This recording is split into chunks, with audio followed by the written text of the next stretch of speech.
Welcome everybody. My name is Debbie Roscoe and I'm one of the National Disability Coordination Officers, and it's a great pleasure to welcome you to this session, weaving the thread of UDL throughout the curriculum tapestry. And our two presenters from the University of the Sunshine Coast, we have Amy Sjoberg and Anita Jones. This session will commence with a pre-recorded and captioned presentation by Amy and Anita. We will then run a poll, and then we're going to conclude with a Q&A session. So the poll and Q&A will be live captioned by Caitlin. So welcome, Caitlin, and thank you. To activate the captions, please click on the CC button in the toolbar that is located either on the top or the bottom of your screen. We also have captions available via the browser, which has been added into the chat box, so please access that. This session also, like all the others, have been recorded. So we ask you to please turn off your camera and microphone for this session if you don't want your face to appear, and to also use the Q&A. We're going to change the Q&A function in this session. Please pose all your questions in the chat box, and we'll be monitoring that throughout the session. So no Q&A function in this session, but the chat box. So please access that. That's a lot of information. Don't worry, we're going to put that in the chat box for you. So we might start now with the recording. So I'm going to share my screen and we will continue on from there.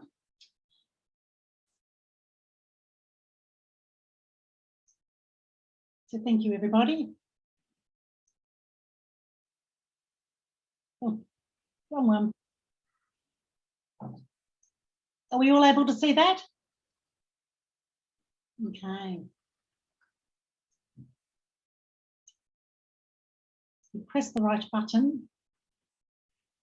All is good. Do we have success? Brilliant.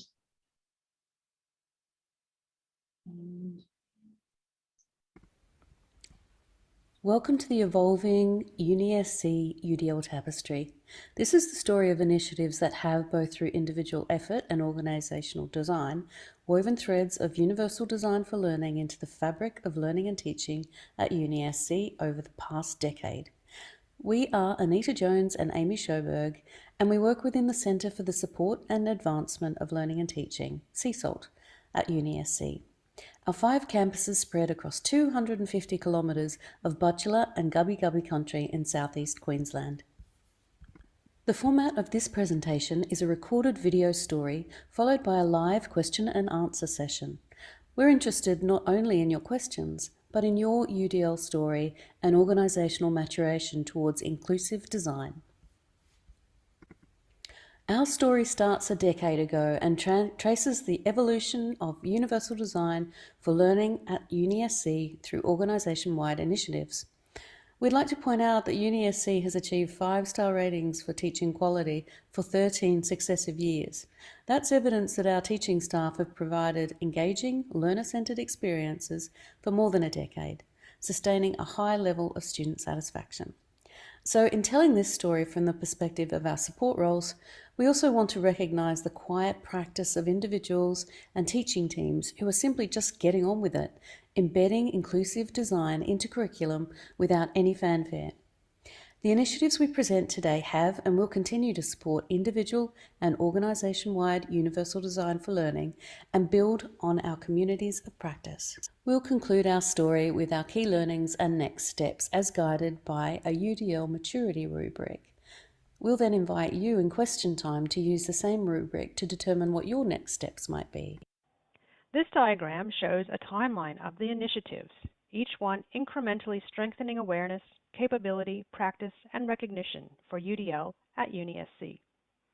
In the slides that follow, we discuss the goal of each initiative and its outcomes and impacts. Blended learning strategies. A strategic document of 2 4-year strategies that details actions that will build the capability of staff to provide students with high-quality blended learning experiences.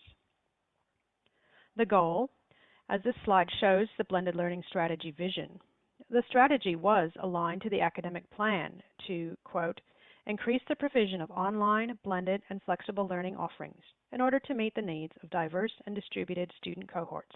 End quote. The UDL-related goals of the strategy were to support academics to engage with students regularly to discover and respond to their priorities, expectations, and experiences of technology, and to promote and support authentic learning and assessment experiences using simulation and visualization. Outcome and impacts.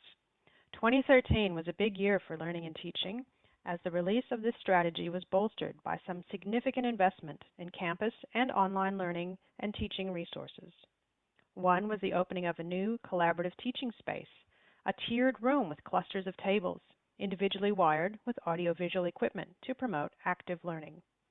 The other was a MOOC, massive open online course, called Demystifying Blended Learning, which incorporated some of the principles of UDL. This strategy was revised and re-released in 2017. It engaged representatives from each area, called Blended Learning Leads, who disseminated knowledge, skills, and exemplars into the schools. Blackboard Plus, an initiative that introduced standards for course design supported by a revamped digital learning environment, Blackboard, at UniSC. The goal was to provide consistent, easily navigable online course learning experiences and equitable access to content, regardless of being on campus or online. This Blackboard course screenshot demonstrates this with consistent formatting and teacher presence with the photo of the coordinator. The outcome and impact. Consolidating course templates across the various schools and faculties to streamline the experience. Revamp of the user interface for consistency and responsiveness using workshops and resources to support academic uptake. Student focus groups indicated dramatic improvement in student course experience. One student reported that, quote, "I no longer cry every time I open Blackboard." That's a great success. This initiative was introduced a guidance document and a checklist of key elements to be considered when delivering learning in a blended mode, that is, combination of face-to-face and online delivery. This was backed up with course templates and the development of a content layout tool with HTML styling elements for structuring and signposting of learning materials. These artifacts were pre-tested for universal design principles, including responsive web design, tabular order, and contrast. The consistency of these elements and iconography created universal conventions that were easier for teaching staff to replicate rather than build themselves. The course template contained prompts for teaching staff to create UDL supportive practices, such as an introductory video to build teacher presence and structural elements to organize the course materials in a systematic way. Curriculum design principles. The goals were to improve program and course design by using a principled approach that prompted academics to consider the scaffolding of learning outcomes throughout a program. These were the provision of learning-centered activities, materials, and assessment, the consideration of future needs and employability, and designing to comply with the standards of industry and regulatory bodies. The outcome and impact, to develop a set of 4 simple yet enduring principles. Constructively aligned, learning-centered, standards-based, career and future-focused, which are referenced and embedded into our curriculum design templates, support materials, and procedures. This principled approach to curriculum design supports UDL.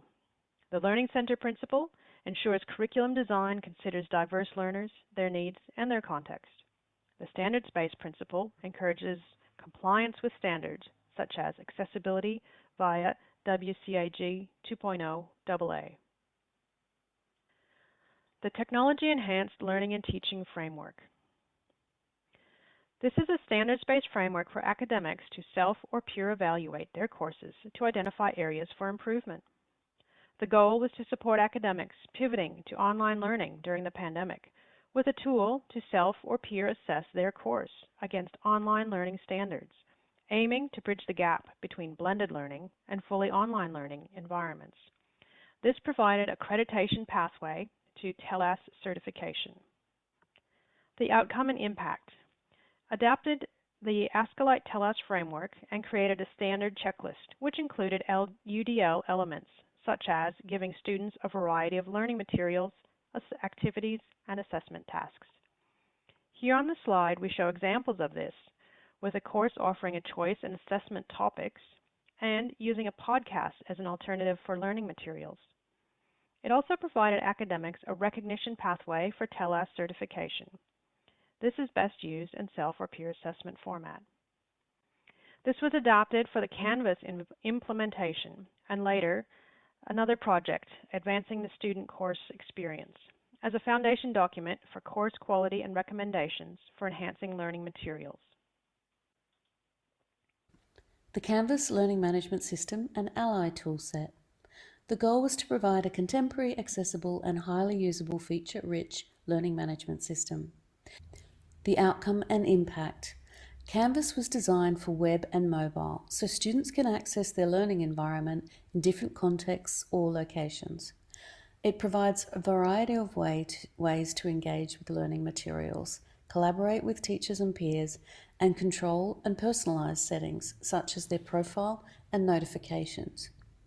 Inbuilt accessibility tools such as the link validation tool remove barriers to student learning. Canvas also readily integrates with other educational technologies, providing multiple ways to engage and motivate students, and for students with multiple ways of expressing what they have learned. Shortly after going live with Canvas, UniSC commenced a pilot of the accessibility tool Ally. Ally is a toolkit with 3 components. One is the alternative formats, which allows students to download learning materials in various formats according to their needs and context. Secondly, Ally has the instructor feedback tool. This alerts teaching staff to accessibility issues as they create and edit Canvas pages. It also signals accessibility issues in documents such as Office 365. Finally, Ally has accessibility reporting, which allows staff to evaluate accessibility compliance at a course, school, or organisational level. A major impact of Ally is that it identifies accessibility issues, it suggests ways to resolve them, and that educates staff and saves them time. Now we come to the Advancing the Student Course Experience project, ACEP. The Learning Design team worked their way through all Canvas courses in the background to fine-tune the course design and layout to ensure a more consistent student experience. This took the pressure off academics who may not have the time or knowledge to style design their content accordingly. On the screen, we have an example of a course welcome video. It's placed in a blue design panel and it includes the video title and duration and uses a proper heading format. The goal is to streamline student content with consistent layout and navigation, particularly enhancing accessibility, building on previous Blackboard Plus example. The aim was to tidy up content for the current version of each course, which leads to ongoing benefits as courses are rolled over from one term to the next. Outcomes and impact. Baseline quality improvement of online learning materials. This was important to UniSC, as we learned from our Blackboard experience. We had been perpetuating accessibility issues by rolling over courses from one study period to another with the same issues.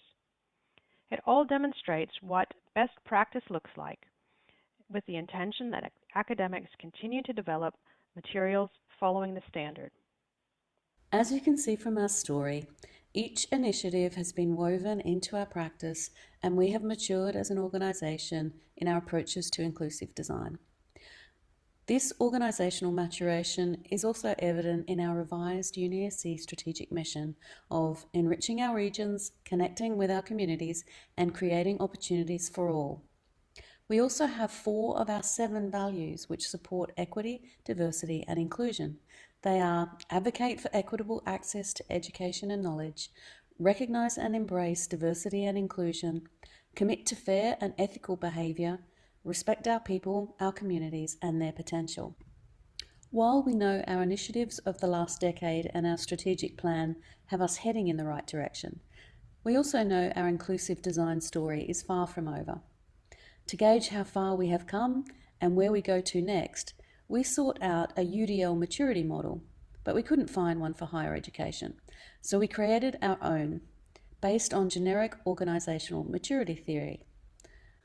According to the maturity levels of our rubric, UniSC sits roughly in the integrated and strategic columns, with still some work to be done in both. So what are the next steps for us at UniSC? We're going to work more closely with students as partners and seek their feedback, develop a UDL micro-credential for both teaching and professional staff, recognise and promote good practice and develop exemplars, model UDL through our own professional development, improve our learning analytics, and continue to collaborate in UDL communities of practice such as this one. We have now reached the conclusion of the recorded part of our presentation. Hopefully, you have learned something about the woven threads of UDL into our curriculum tapestry and considered your organization's experience. In a moment, we will join you in the live Q&A session. Be prepared to get interactive. There will be a short poll question for you to respond to. Hello and welcome everyone. Hi. We hope that you enjoyed our recorded presentation. We're going to be a lot more interactive now, and we'd like to invite you to participate in a poll just to see where you think your organisation is in its own UDL maturity, and then we'll open up for questions after that. I'm going to launch the poll now. Amy, would you mind just sharing your screen with the UDL maturity model rubric? Thank you. Yep, just a moment. Oops, did I get that up there? Make sure I've got the right one.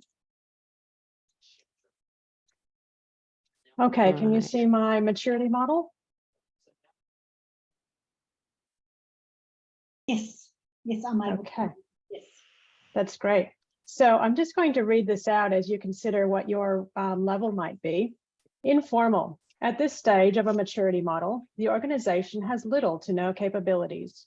When a new curriculum or learning activities are designed in the discipline in question, individuals and teams typically adopt ad hoc strategies towards UDL.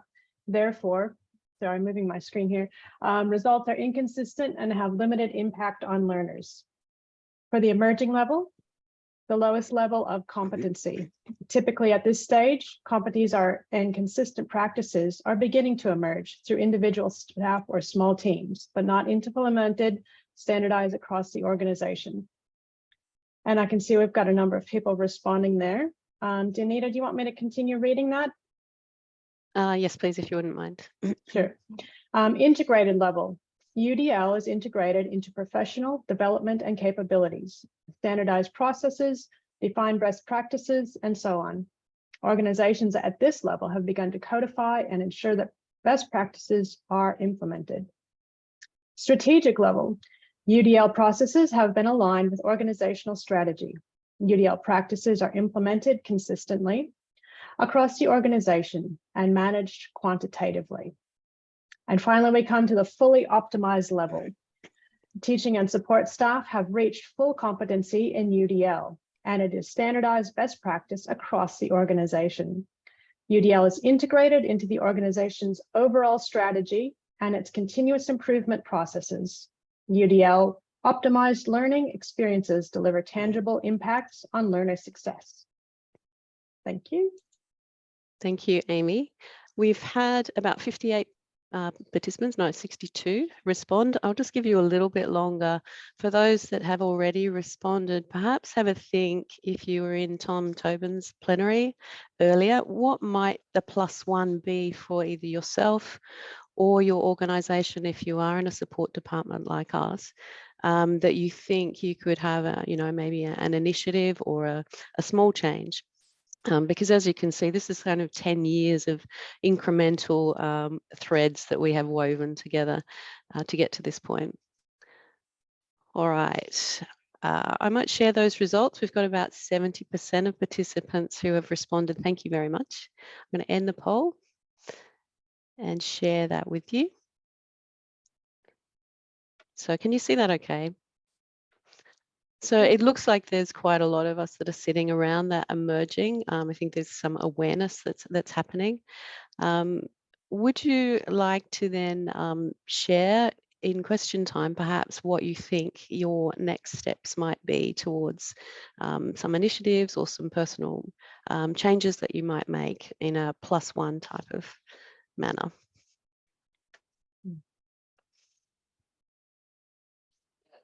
We've got one comment there. Start with conversations with the team, in particular, in this case, primary school. Thanks, Karen.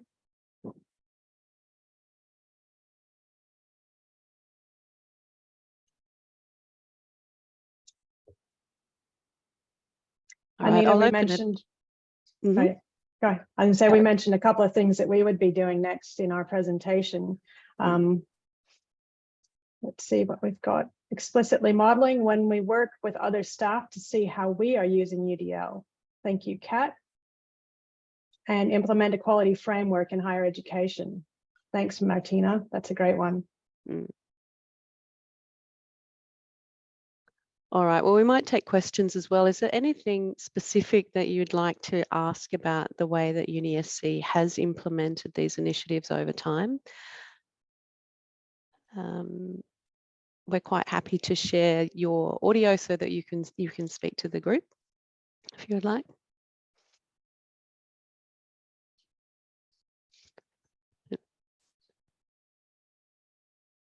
All right, well, what we'd like to say is you will also find hopefully the slide deck and the attachment that we have will be circulated after this presentation.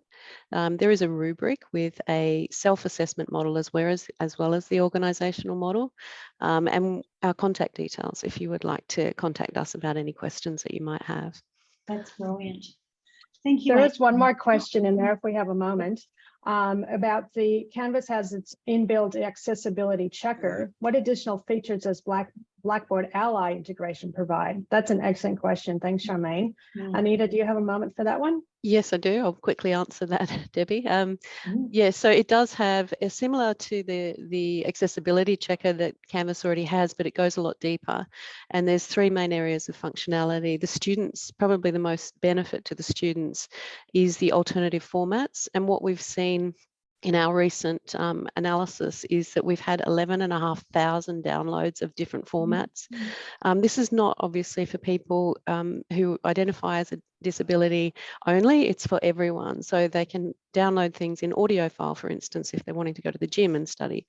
And there's tagged PDFs. There's so much more that they can do when they download those alternative formats. And we've only had that from the beginning of this year, still with 11,500 downloads, and I think that's almost equivalent to our student numbers, so it's encouraging.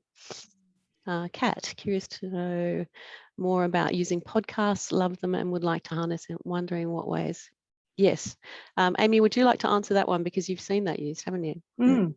Yes, it's one of those things with UDL as multiple means of representation. So you might have a podcast, a video, a reading, maybe about the same topic, or maybe one week it's a podcast, another week it's a video, another week it's a reading. That's part of the UDL in there. Sometimes it can also be used as just the audio version of a video that students can use. So that's one of the ways that it's been included in different courses as learning materials. Either the course coordinator is presenting that or interviewing someone, or they may simply, pick a podcast from an existing external source and embed that in their course as well. Thanks. Debbie, how are we going for time? We could do one more question, but it has to be very, very okay. I wouldn't mind answering Martina's question. Just on how we establish the admin support for the creation and maintenance of the site. We are blessed with having a centralised department that is able to do that at this university. So for many years, we have been able to work with the schools on developing templates and be able to refine them. With Canvas, we're even looking at perhaps having these templates available in the Commons area only and giving academics free form to be able to grab those, bring them in, and then not populate too much for them. So I hope that helps. Please contact us if you would like more information about how we do that. I know. Thank you, Anita and Amy. I feel really, really horrible cutting you off because, we could talk so much more about this topic. You did extremely well to get this all done very succinctly. So thank you very much. for that and providing that great insight into the journey at UniSC and the ongoing work. It is an ongoing process, isn't it? So thank you very much for sharing all of that and your knowledge and expertise. As I said, we really need to move on. I have put the link in the chat to the lobby to go to your next session, but I want to thank Anita and Amy again, and thank you everybody for attending and posing some really good questions there. So thank you and have a lovely day. Thanks, Debbie. Thanks, Thank everyone. you very much.